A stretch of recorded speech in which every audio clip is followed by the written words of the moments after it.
Hello, എല്ലാവർക്കും എൻ്റെ പുതിയ വീഡിയോയിലേക്ക് സ്വാഗതം. അപ്പോൾ ഇന്ന് ഞാൻ ഉണ്ടാക്കാൻ പോകുന്നത് വട്ടയപ്പമാണ് കേട്ടോ. അപ്പോൾ വട്ടയപ്പം നമുക്ക് രണ്ട് രീതിയിൽ ഉണ്ടാക്കാം. അരി വെള്ളത്തിലിട്ട് കുതിർത്ത് അതൊന്ന് അരച്ച് ഒരു 4-5 മണിക്കൂർ വെച്ച് അങ്ങനെ വട്ടയപ്പം ഉണ്ടാക്കാം. അതുപോലെ തന്നെ വറുത്ത അരിപ്പൊടി വെച്ചും നമുക്ക് വട്ടയപ്പം ഉണ്ടാക്കാം. അപ്പോൾ ഇന്ന് ഞാൻ ഉണ്ടാക്കാൻ പോകുന്നത് വറുത്ത അരിപ്പൊടി വെച്ചാണ് വട്ടയപ്പം ഉണ്ടാക്കുന്നത്. അത് നല്ല അടിപൊളിയായിട്ടൊരു വട്ടയപ്പം. അപ്പോൾ അതിനുള്ള മാവ് എങ്ങനെയാണ് റെഡിയാക്കി എടുക്കുന്നതെന്ന് കാണാം. വട്ടയപ്പം ഉണ്ടാക്കാനായിട്ട് നമുക്കൊരു പാത്രത്തിലോട്ട് 1.5 ടേബിൾ സ്പൂൺ വറുത്ത അരിപ്പൊടി ഇട്ട് കൊടുത്തിട്ട് അതിലോട്ട് കുറച്ച് പച്ചവെള്ളം കൂടെ ചേർത്ത് നല്ലതുപോലെ മിക്സ് ചെയ്തതിന് ശേഷം പിന്നെ ഞാൻ ഗ്യാസ് ഓണാക്കി കൊടുത്ത് ഇതൊന്ന് കുറുക്കിയെടുക്കണം. അപ്പോൾ ഇതിന് കപ്പി കാച്ചുക എന്നാണ് പറയുന്നത്. അപ്പോൾ ഇത് കുറുകി വരുമ്പോഴേ തീ ഓഫ് ചെയ്തതിന് ശേഷം ഇത് തണുക്കാൻ വയ്ക്കണം. ഇനി മിക്സിയുടെ ജാർ എടുക്കുക. അതിലേക്ക് നമുക്ക് 250 ml മെഷറിംഗ് കപ്പിൽ 1 കപ്പ് വറുത്ത അരിപ്പൊടി എടുക്കാം. അതായത് അപ്പത്തിന് ഇടിയപ്പത്തിനൊക്കെ എടുക്കുന്ന പൊടി, നല്ല നേർത്ത പൊടി, പുട്ടിൻ്റെ പൊടിയല്ല. അത് നമുക്ക് ഈ മിക്സിയുടെ ജാറിലോട്ട് ഇട്ട് കൊടുക്കാം. പിന്നെ ഇതിൻ്റെ കൂടെ നമുക്ക് ഒരു 3/4 കപ്പ് തേങ്ങ ചിരകിയതും കൂടി ചേർത്ത് കൊടുക്കാം. ഇനി ഇതിലേക്ക് ആവശ്യത്തിനുള്ള പഞ്ചസാര, അപ്പം മധുരം ഓരോരുത്തർക്ക് എത്രയാണോ വേണ്ടത് അതിനനുസരിച്ച് പഞ്ചസാര ചേർത്ത് കൊടുക്കണം. അപ്പോൾ ഞാനിവിടെ 3/4 കപ്പ് പഞ്ചസാര തന്നെ ചേർത്ത് കൊടുത്തിട്ടുണ്ട്. ഇനി ഇതിലോട്ട് നമ്മൾ നേരത്തെ മാവ് കുറുക്കിയെടുത്തില്ലേ, കപ്പി കാച്ചി എടുത്തത്, അപ്പോൾ അതും കൂടെ നമുക്ക് ഇതിലോട്ട് ചേർത്ത് കൊടുക്കണം. അപ്പോൾ ആ കപ്പി കാച്ചി എടുത്തത് അത്രയും കൂടെ അങ്ങ് ഇതിലോട്ട് ഇട്ട് കൊടുക്കണം കേട്ടോ. പിന്നെ ഇതിലേക്ക് ആവശ്യത്തിനുള്ള കുറച്ച് ഉപ്പ്, ഒരു 3 ഏലക്ക കൂടെ ചേർത്ത് കൊടുത്തിട്ടുണ്ട്. അപ്പോൾ ഏലക്കയുടെ തൊലി കളഞ്ഞിട്ട് നമുക്ക് കുരു മാത്രം ചേർത്ത് കൊടുത്താലും മതി. അപ്പോൾ ഞാൻ തൊലിയോടുകൂടി തന്നെ അങ്ങോട്ട് കൊടുത്തിട്ടുണ്ട്. ഇതിലോട്ട് ഇനി കുറച്ച് ഈസ്റ്റ് ചേർത്ത് കൊടുക്കണം. അപ്പോൾ ഞാനിവിടെ ഒരു 3/4 ടീസ്പൂൺ ഈസ്റ്റാണ് ചേർത്ത് കൊടുത്തേക്കുന്നത്. 1/2 ടീസ്പൂൺ ചേർത്ത് കൊടുത്താലും മതി. എന്നിട്ട് പിന്നെ ഇതിലോട്ട് നമുക്ക് ആവശ്യത്തിനുള്ള വെള്ളം കൂടെ ചേർത്ത് കൊടുക്കാം, പച്ചവെള്ളം തന്നെ. അതും കൂടെ ചേർത്ത് കൊടുത്തിട്ട് ഇത് നല്ലതുപോലെ ഒന്ന് ഒരു സ്പൂൺ കൊണ്ട് നല്ലതുപോലെ ഈ പൊടികളെല്ലാം കൂടെ നല്ലതുപോലെ ഒന്ന് മിക്സ് ചെയ്തെടുക്കണം. തേങ്ങയും പഞ്ചസാരയും നമ്മൾ വറുത്ത അരിപ്പൊടിയൊക്കെ അല്ലേ ചേർത്തേക്കുന്നത്, ഇതെല്ലാം കൂടി നല്ലതുപോലെ ഒന്ന് മിക്സാക്കി വരണം. വറുത്ത അരിപ്പൊടി കൊണ്ട് ഇത് കുറുകി വരാൻ സാധ്യതയുണ്ട്. അപ്പോൾ അതിനനുസരിച്ച് കുറച്ചുകൂടെ വെള്ളം ചേർത്ത് നല്ലതുപോലെ ഒന്ന് മിക്സാക്കി എടുത്തിട്ട് ഇത് നന്നായിട്ടൊന്ന് അരച്ചെടുക്കണം.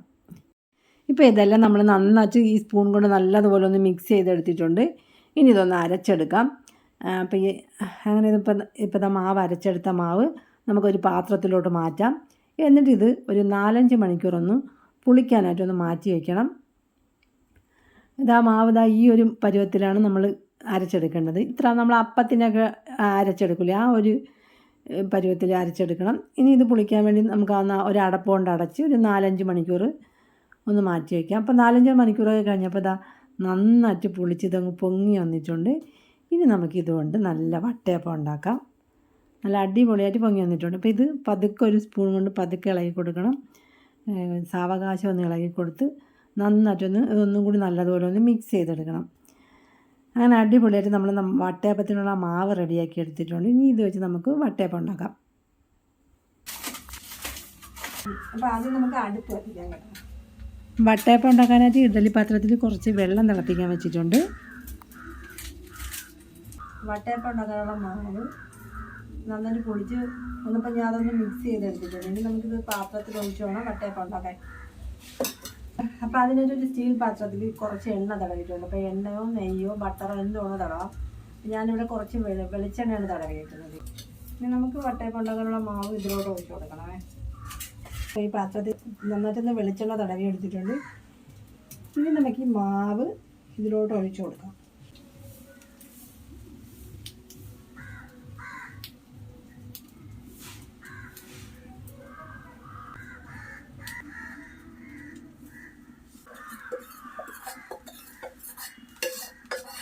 ഇതേപോലത്തെ ഒരു തട്ടാണ് എടുത്തേക്കുന്നത്. അത് നമുക്ക് ഈ പാത്രത്തിലോട്ട് ഇതേപോലെ വെച്ച് കൊടുക്കാം. എന്നിട്ട് ഇത് നമുക്കിതിൻ്റെ മുകളിലോട്ട് വെച്ച് കൊടുക്കാം. ഇനി നമുക്ക് അടപ്പുകൊണ്ട് അടച്ചു കൊടുക്കാം. ഇനി ഒരു 15 മിനിറ്റ്, ഒരു 15-20 മിനിറ്റ് കഴിഞ്ഞിട്ട് തുറന്നു നോക്കാം.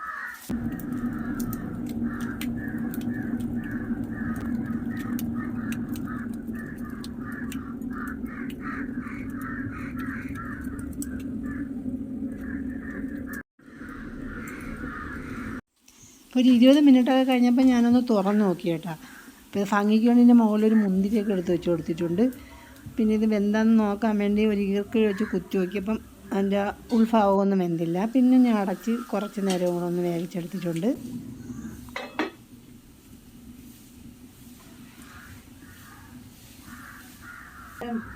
പതിനഞ്ച് 20 മിനിറ്റ് എന്ന് പറഞ്ഞ് തുടങ്ങിയതാണ്. പക്ഷേ ഇപ്പോൾ അരമണിക്കൂർ കൂടുതലായി, കുറച്ചുകൂടെ വേകാനുണ്ട്. അപ്പോൾ എന്തെങ്കിലും നമുക്കിത് മാറ്റിയിട്ട് തണുത്തതിന് ശേഷം മാത്രമേ നമുക്ക് വേറെ പാത്രത്തിലോട്ട് മാറ്റാൻ പറ്റുള്ളൂ. അതുവരെ വെയിറ്റ് ചെയ്യുക. അപ്പോൾ ഞാനിവിടെ വട്ടയപ്പം വേഗം വെച്ചിട്ട് ഏതാണ്ട് ഒരു അരമണിക്കൂർ കൂടുതലായി. അപ്പോൾ ഇത് നമുക്ക് നോക്കാം. അപ്പോൾ വെന്തുവാണ് നോക്കാം. എന്നിട്ടൊരു ഇത് നമുക്കൊരു ഈർക്കിലോ വെച്ച് കുത്തി നോക്കാം.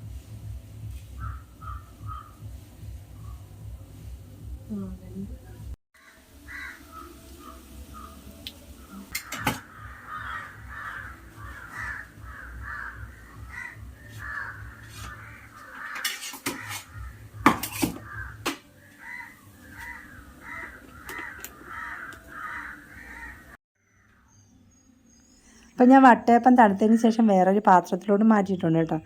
അങ്ങനെ നമ്മൾ വട്ടയപ്പം നല്ല അടിപൊളിയായിട്ട് റെഡി വന്നിട്ടുണ്ട്. ഇത് ഉണ്ടാക്കാൻ വളരെ എളുപ്പമാണ്, അതുപോലെ തന്നെ നല്ല ടേസ്റ്റുമാണ്. അപ്പോൾ എല്ലാവരും ഇതുപോലെ ഒന്ന് ട്രൈ ചെയ്ത് നോക്കണം. അപ്പോൾ നിങ്ങൾക്ക് ഈ വീഡിയോ ഇഷ്ടമായെങ്കിൽ ലൈക്ക് ചെയ്യാനും നിങ്ങളുടെ അഭിപ്രായങ്ങൾ കമൻറ്റ് ചെയ്യാനും അതുപോലെ തന്നെ ചാനൽ സബ്സ്ക്രൈബ് ചെയ്യാനൊന്നും മറക്കരുത്. അപ്പോൾ നമുക്ക് മറ്റൊരു റെസിപ്പിയുമായി അടുത്ത വീഡിയോ കാണാം.